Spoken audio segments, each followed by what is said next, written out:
here we go. Okay. Now, here I am, sitting in the living room. You're probably wondering, what's this in front of me here? This kind of hooting device. Well, it's the trunk of a pig elephant. This is Salvador, the pig elephant. Now, I'll leave you to work out the origin of his nickname, his name. But that's not what I'm here to talk about. Now, if I'd organised this better, I'd have a copy of the Light newspaper in front of me. I think I've got one over there. Hang on.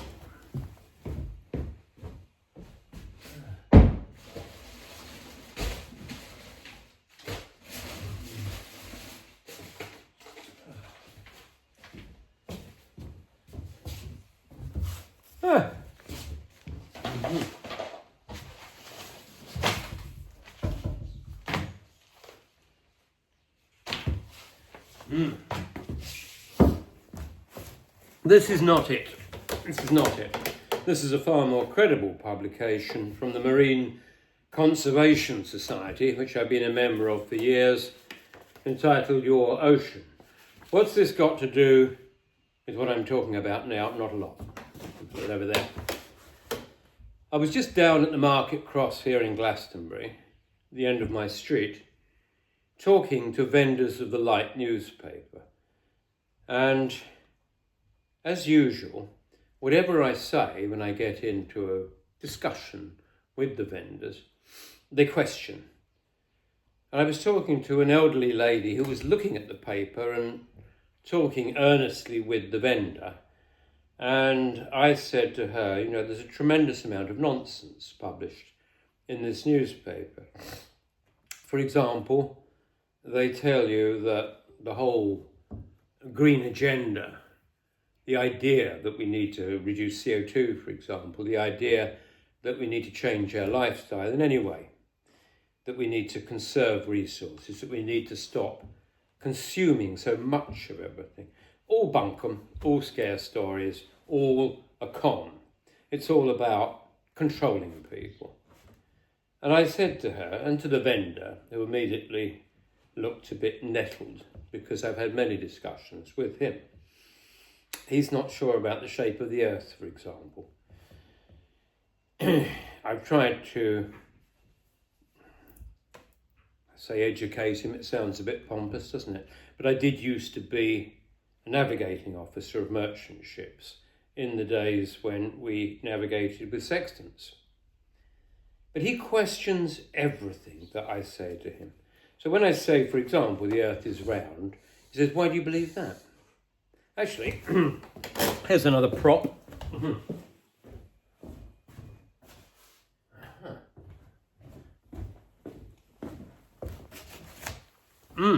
This is a sextant. It's my sextant, and it's the one that I used for years to navigate merchant ships across the great oceans of the earth. It hasn't changed much in design, probably for 100, 200 years. Still works fine as far as I know, though I haven't used it much lately since I live on land. But the sextant and the whole science of navigation, astral navigation, that uses astral bodies in the sky, like the sun, like the stars, and the moon, uses them as points of reference and measurement in order to calculate where the observer being the person with this thing in his hand, is the observer, or she, to find out where you are. And so if you don't believe anything you're told and just deny everything, well, you're not going to get very far with the art of navigation. And I said to this doubting Thomas, who hands the light out every couple of weeks, every week, I said to him something which he immediately questioned. What was it? circumference of the Earth. 25,000 miles, give or take a few inches. How do you know that, he said? Why do you believe it? And of course, I have got my experience of sailing around the Earth to fortify my conviction that it is 25,000 miles. But there are lots of things like that one is told when at school, and you accept them. And there is a form of sort of, I would call it, fake logic, which says, no, you must question everything. I think Sartre was heavily into questioning everything. An old friend of mine used to say, you must read Sartre, Mr. Mutch. So I've read one of his books, but I didn't find any of this kind of anarchic philosophy in it. And I did accept a lot of the things that I was told in school. I did accept that the world was 25,000 miles around the equator and that the Earth is a sphere, virtually. It's a little flattened at the poles. It's an oblate spheroid, to be precise. But for the purposes of navigation and using a sextant, navigating within the normal navigable latitudes, not the poles, we make that assumption that the Earth is pretty much a perfect sphere. And it's quite good enough to use as a model mathematically to make the calculations. They all hold up. So close it makes no difference. Some people say, navigation's not a science, it's an art, because of the slight variations when you get right up in the high latitudes, which means either near the North Pole or the South Pole, and you get this flattening slightly. But we don't normally navigate up there because you run into a great deal of ice and there's not many people live there. Or if you do, you don't want to meet them. Not unless you've got somebody that talks their language. I'm thinking, of course, of polar bears. Which I'd love to meet a polar bear if I could be absolutely certain it wasn't going to eat me. I lived with a bear once. She lives down the street here now, at number 37. But let's not distract ourselves with these tangential considerations. I'm sorry about the aircraft. Here we go. But we were talking about, with this lady that came along to the vendor's site by the market, about really basic truths. What is the fundamental ethic of the green movement? Well, I would say it's this. Its objective, certainly, is to move humanity in the direction of sustainability. And this is predicated on the conviction that we are currently leading a lifestyle, many of us, myself probably included, that is not sustainable. And this all rests on what I would say is complete truth, unassailable truth, which is that you cannot have indefinite growth in consumption. Are you paying attention, Jack? Jack's over there. Jack's a dog. You cannot have indefinite growth in consumption in a world of finite resources. If you doubt it, just take the idea to an absurd extreme and you'll see that it won't hold up. Let's say there's 8 billion people in the world. We're all eating, we're all taking up space. Some of us even take flights in aeroplanes from time to time. A very small percentage of that total population, but some of us do. I live in a house, really, which could support a whole family. It could accommodate a whole family. So I don't hold myself up as a perfect, shining example of moderation or of minimal use of resources. But I recognise the truth. The truth is, you can't get 2 out of 1. But some people don't accept that. And the people that write articles for the light newspaper, some of them anyway, say, no, absolute nonsense. The world isn't overpopulated and we can use as much as we like of everything and nothing will go wrong. Why is it getting hotter? A woman with a mobile phone in one hand came up to me and explained it. Nothing to do with CO2 in the atmosphere. We need CO2, it's good for plant growth, yes, we know that. It doesn't follow that we can have an unlimited amount of it. I tried to make that point, but it was lost. CO2, carbon, essence of life. Yes. So are lots of things. But everything must be in balance. Does it mean we can have a complete atmosphere of CO2? No, of course it doesn't, because we'd suffocate.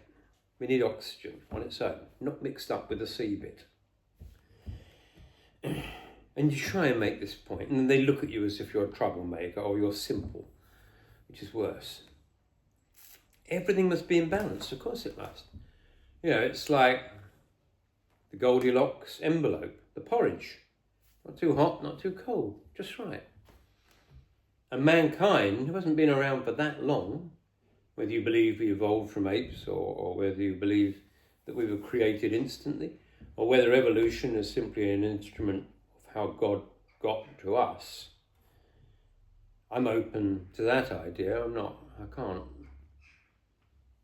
live with the atheistic concept, but that's a subject for another day. Here we are. And probably mankind hasn't been around that long in geological terms, a blink of an eye really.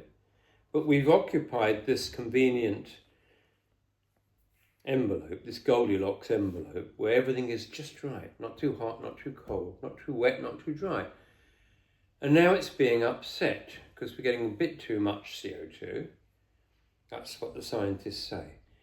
Which brings us back to where I began. Why do I believe what the scientists say? You've got to give me a reason to not believe it. Do I believe Everest is the tallest mountain in the world? Yes. Have I ever climbed it? With the measuring tapes? Oh, is that a bit? Oh, it was a bit more. Oh, we've walked a bit more today. Oh, we are 29,000 feet. No. So why do you believe it? Because I haven't got a good enough reason to disbelieve it. It's got to be some height. And some people have climbed it. And we have instruments. Like this. I think actually you could possibly... you can measure the height of something using a sextant. I don't know about Everest though, because normally the operation of a sextant relies upon the observation of a horizon that's clear enough to be able to see a nice crisp horizon. But anyway, there are instruments that can measure the heights of mountains. I don't doubt it for a moment. And I think they're probably less sophisticated than the instrument that's filming me now. So must we believe some things? Of course, or we have no starting point. 2 and 2 makes 4. Why? And here we come to the definition of words, in itself a subject of not exactly contention. You accept a word's definition or you don't. And if you don't, and you try and talk to somebody, let's say in English, and they don't accept the definition of any word, well, you're going to have a ridiculous, babbling, confused exchange of nothingness, aren't you? I haven't read enough of Sartre to know whether that's really where he's driving. I don't know if his thoughts about questioning everything, breaking everything down, is that a chair or a table? Is this a pig or an elephant? Am I really here, or am I a cat in a box? In the custody of a man called Schroeder. All questions for perhaps an even deeper debate. But in the short term, do I believe the scientists who say there's too much CO2? We're generating it through burning fossil fuels, and we've got to do something about it. Does it mean the end of the internal combustion engine? This is a source of concern to me because I've got a Harley Davidson. Oh, you might say, you're a bit of a hypocrite. No, because I didn't say when I set out that I'm the perfect green life form. Had an egg this morning as well. A bit of chicken last night. My dog over there, I don't know if he's going to put in an appearance. I might go and get him. He eats meat. I can't become a vegetarian because of you, Jack. He only eats free range. It's very moral. And sometimes when I've been veggie for a couple of days, I look at Jack's dinner and I say, come on, look at that. So, is the fundamental ethic of the green movement correct? Can we have infinite growth in consumption in a world of finite resources? No. That's the fundamental truth on which you might say green philosophy is built. So, is green philosophy, is the green movement, is the Green Party just a con? No. It's an agency, it's a mechanism for trying to bring truth and sanity back to humanity. Here we are saying, oh, we're going to have another runway at Heathrow, oh, and another one at Gatwick. We need growth, we need growth. Is there a point at which we have to say we cannot keep on and on growing? I think there is, I think there was, I think we're past it.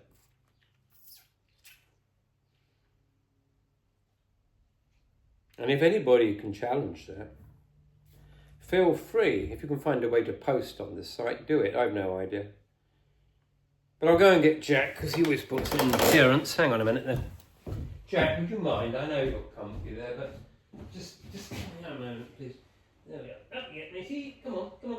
Hey, Jack, come on, just come and say hello to everybody. Now, I know some people might say, that was a bit cruel making your dog perform. But look, Jack, say hello and goodbye, because that's it for today. God, 16 minutes, that'll do. That'll do, won't it? There we are. All right, Jack, you've had a nice breakfast, the best cared for, best fed dog in England. You can go back on your sofa now. Thank you. Bye-bye. There we are. Say cheerio, Jack. There we are. I'm so cool. There we are, Jack. Off you go.